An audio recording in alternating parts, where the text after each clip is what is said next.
अब हम आगे देखते हैं। हमने आवेश क्या होता है, यानी कि आवेश किसे कहते हैं, और आवेश के प्रकार के बारे में पढ़ लिया था। अब हम आवेश का एक नोट जान लेते हैं। इस नोट के बाद हम विद्युत धारा को समझते हैं। तो हमारा अगला टॉपिक है विद्युत धारा, लेकिन उसको जानने से पहले ये बहुत इंपॉर्टेंट चीज है जिसको हमको जानना पड़ेगा। तो सबसे पहला नोट है समान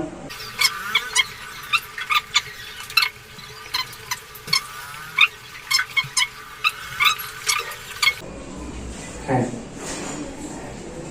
तो ये नोट में हमको याद करना है। नोट क्या है? ये आवेश के लिए है। समान प्रकार के आवेश, यानी कि समान प्रकार का मतलब हुआ कि अगर दोनों आवेश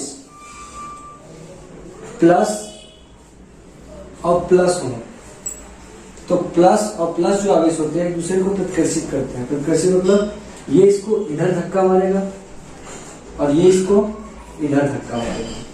तो इस प्रकार से, यानी कि ये हमारा इस दिशा में चलेगा और ये हमारा इस दिशा में चलेगा। एक दूसरे को ये हटाएंगे। जैसे चुंबक का अगर कोई सिरा हम तोड़ करके उसको पास लेकर जाते हैं तो एक दूसरे को प्रतिकर्षित करते हैं। इसी प्रकार से अगर दोनों आवेश प्लस प्लस या दोनों आवेश माइनस माइनस है, तो दोनों प्लस प्लस रहेंगे तब भी समान आवेश होगा, दोनों माइनस माइनस होंगे तब भी समान आवेश होगा।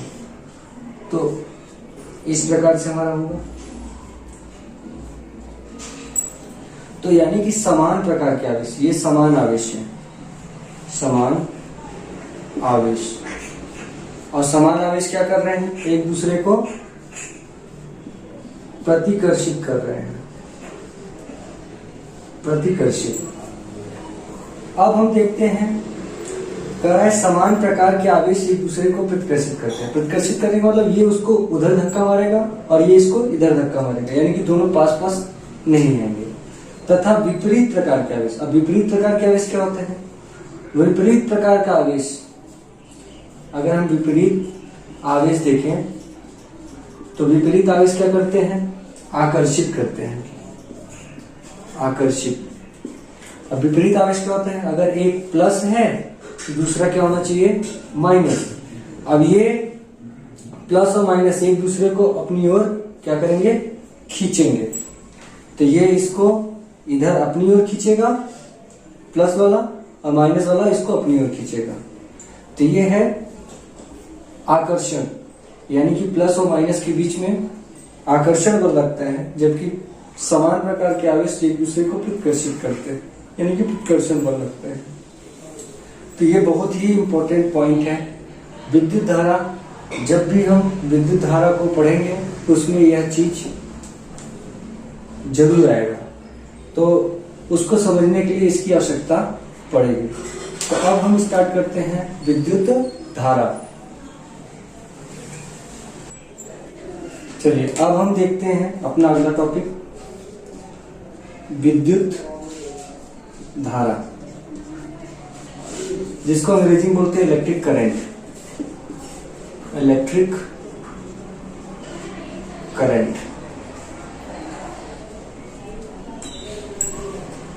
तो इसको समझने के लिए सबसे पहले हम बेसिक चीज समझते हैं। सबसे पहले यहां पर एक शब्द है धारा, पर हम इसको ले लेते हैं। तो अगर हम धारा की बात करें तो जो धारा शब्द है, अगर धारा के पहले हम जल लगा दें, अगर हम धारा के पहले जल लगा दें तो ये हो जाएगा जल धारा। तो धारा जो होता है समूह के लिए यूज होता है, समूह के लिए। अब धारा जो होता है हमेशा गति अवस्था में होता है, यानी कि वो मोशन में होता है। तो जल अगर गति कर रही है और जल बूंद नहीं है, बूंदों का कई समूह है, तो उसको बोलते हैं जल धारा। ऐसे ही अगर हम चाहे तो हम बोल सकते हैं दूध की धारा। जैसे जल की धारा वैसे दूध की धारा हो सकती है। ऐसे ही हम चाहे तो किसी तेल की धारा बोल सकते हैं। तो धारा जो होती है इसके पहले जो शब्द होता है उस पर डिपेंड करते हैं। तो ये हमारा अगला शब्द है विद्युत। तो इसी प्रकार से ये आता है विद्युत धारा। विद्युत धारा, विद्युत धारा। अब विद्युत का मतलब क्या हुआ? विद्युत मतलब हुआ आवेश। आवेशों का जो प्रवाह होता है उसी को हम क्या बोलते हैं? विद्युत धारा। यानी कि यहां से निकल के आया हमारा आवेशों का प्रवाह वैद्युत धारा कहलाता है। यानी कि अगर हम आवेश का प्रवाह करवाएं, आवेश एक नहीं कई आवेश अगर एक साथ सतत रूप से प्रवाहित हो तो वो जो प्रवाह है उनका आवेशों का वही हमारा क्या कहलाता है? वैद्युत धारा। अब हम फिजिक्स में जानते हैं कोई भी चीज हमेशा समय के साथ परिवर्तित होता है। तो अगर हम फिजिक्स में पढ़ रहे हैं तो समय का आना बहुत जरूरी है। तो अब हम इसी डेफिनेशन को समय के अनुसार लेते हैं। तो अगर हम समय भी इसमें रखें तो समय का अगर ध्यान रखते हुए बनाए तो हमारा जो एक्चुअल डेफिनेशन आएगा वो क्या आएगा उसको देख लेते हैं। तो इसका जो एक्चुअल डेफिनेशन आएगा वो क्या आएगा? वो ये आएगा, किसी चालक में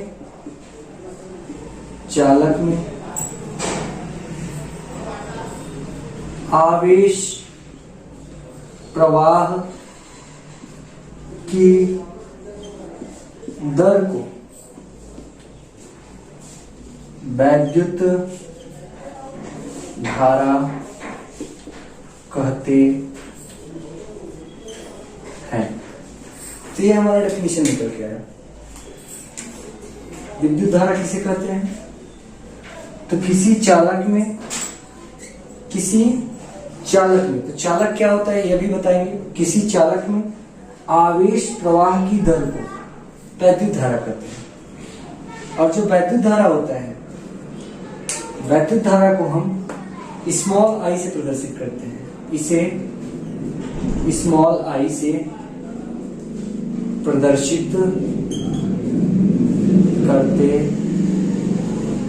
हैं। और जो वैद्युत धारा होता है इसका एसआई मात्रक अगर देखें तो एसआई मात्रक होता है, इसका मात्रक यहां लगा सकते हैं तथा इसका मात्रक एम्पियर होता है। तो ये रहा हमारा विद्युत धारा की परिभाषा। अब इसमें कुछ चीजें आई हैं जिनको हम अच्छे से जान लेते हैं। सबसे पहला आया है चालक। चालक शब्द आया है। चालक को बोलते हैं कंडक्टर। अब चालक होता क्या है? चालक एक ऐसा पदार्थ होता है जिसमें आवेश सुगमता से चल सके। यानी कि चालक जो होता है पदार्थ ही होता है। तो चालक एक ऐसा पदार्थ होता है। अब पदार्थ क्या होते हैं? हमारे आसपास जितनी भी वस्तुएं दिखाई दे रही हैं सभी पदार्थ हैं। अब इन सभी पदार्थों को आवेश यानी कि वैद्युत धारा के अनुसार 3 वर्गों में बांटा गया है, चालक, अचालक और अर्धचालक। तो चालक उन पदार्थों को कहते हैं जिसमें विद्युत धारा सुगमता से बह सके। उसके बाद आता है अचालक या जिसको हम कुचालक भी बोलते हैं। तो ऐसे पदार्थ जिनमें विद्युत यानी कि जो विद्युत धारा है या जो बिजली है, करंट, वह बिल्कुल न चल सके, उसको बोलते हैं अचालक या कुचालक। और एक आता है अर्धचालक। ऐसे पदार्थ जिनमें कभी कभी करंट चले भी और कभी कभी न भी चले, तो इस प्रकार का जो पदार्थ होता है उसको हम क्या बोलते हैं? अर्धचालक। तो चालक की बात हो रही है। तो चालक को अंग्रेजी में कंडक्टर बोलते हैं। कंडक्टर क्या होता है? जिसमें धारा सुगमता से चल सके।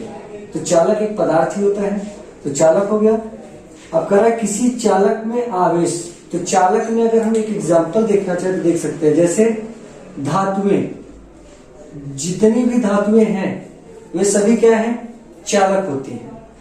तो धातु हमेशा विद्युत धारा का सुचालक होता है, तो धातुएं जो होती हैं वो चालक कहलाएंगे।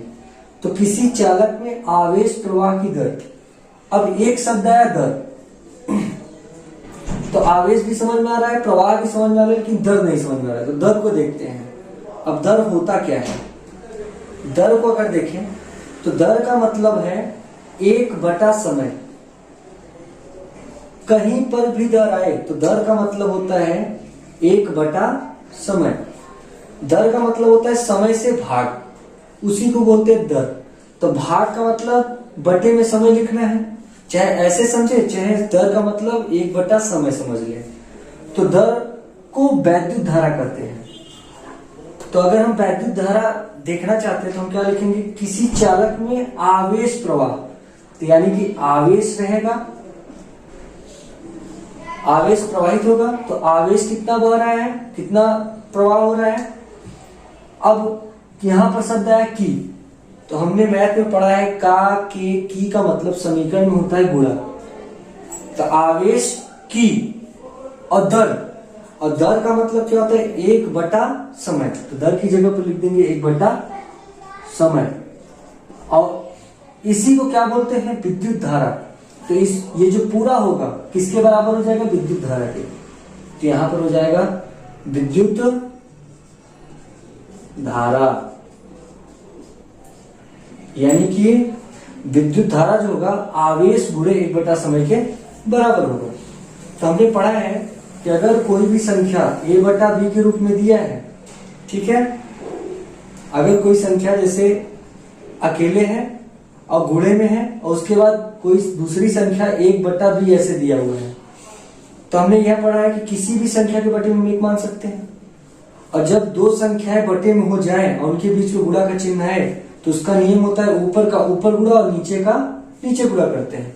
तो a का 1 में गुणा करेंगे तो a आएगा और b का 1 में गुणा करेंगे तो b आएगा। यानी कि आवेश का 1 में गुणा करेंगे तो कितना आ जाएगा, आवेश, आवेश एक कम आवेश और बटा के क्या आ जाएगा, समय। यही क्या होगा, विद्युत धारा के बराबर होगा, विद्युत धारा। हमने पढ़ लिया है जो विद्युत धारा होता है उसे किससे प्रदर्शित करते हैं, स्मॉल आई से। तो स्मॉल आई बराबर हो जाएगा आवेश, और हमने पीछे वाले वीडियो में पढ़ा है आवेश को स्मॉल क्यू से प्रदर्शित करते हैं। क्यू हो जाएगा स्मॉल क्यू, और उसके बाद बटा समय, और समय को हमेशा हम स्मॉल टी से प्रदर्शित करते हैं। यानी कि यहां पर एक सूत्र निकल करके आया, आई बराबर होता है क्यू बाई टी। तो ये हमारा क्या आया, विद्युत धारा का सूत्र आया।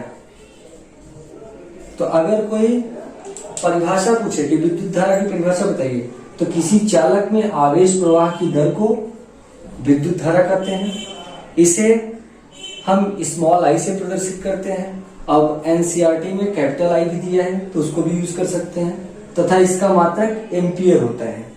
अब सबसे खास बात यह है कि कक्षा 10 में हमेशा इस पर एक सवाल जरूर बनता है, एम्पियर पर। ऐसे दे देगा कि एम्पियर मात्रक है, 1 नंबर में हमेशा ये सवाल पूछा जाता है। एम्पियर मात्रक है, आवेश, विद्युत धारा, बल, त्वरण। तो हमको समझना है कि एम्पियर जो है विद्युत धारा का मात्रक है। तो इस प्रकार से हम लिखेंगे।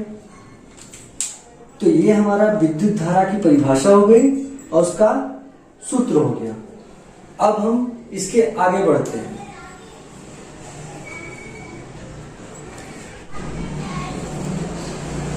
अब हमने विद्युत धारा में विद्युत धारा की परिभाषा पढ़ ली, विद्युत धारा का मात्रक पढ़ लिया, इसको किससे प्रदर्शित करते हैं ये पढ़ लिया, और हमने सूत्र पढ़ा I बराबर क्यू बाई टी।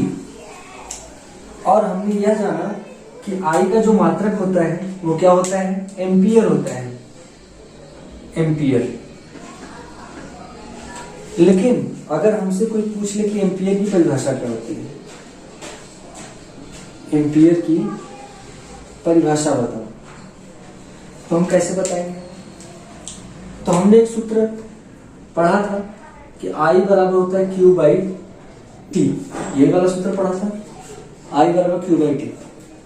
अगर हम इसमें यदि T को भी 1 सेकेंड मान ले, 1 सेकेंड, और Q को भी 1 सेकेंड मान ले, एंड Q बराबर भी कितना मान ले? 1। अब समय था तो उसका मात्रक सेकेंड है, लेकिन Q क्या है? आवेश है, तो आवेश का मात्रक क्या होगा? कूलम।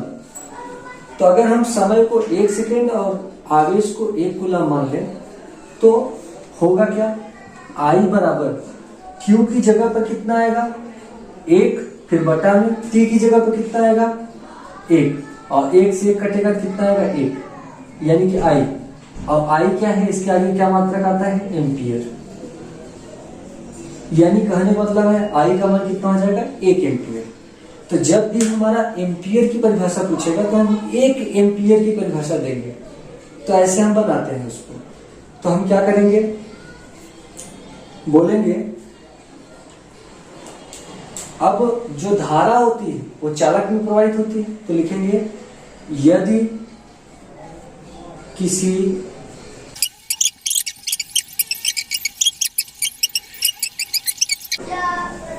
तो एम्पियर की अगर हमको परिभाषा कोई पूछता है तो हम एम्पियर की परिभाषा इस तरीके से बना करके दे सकते हैं।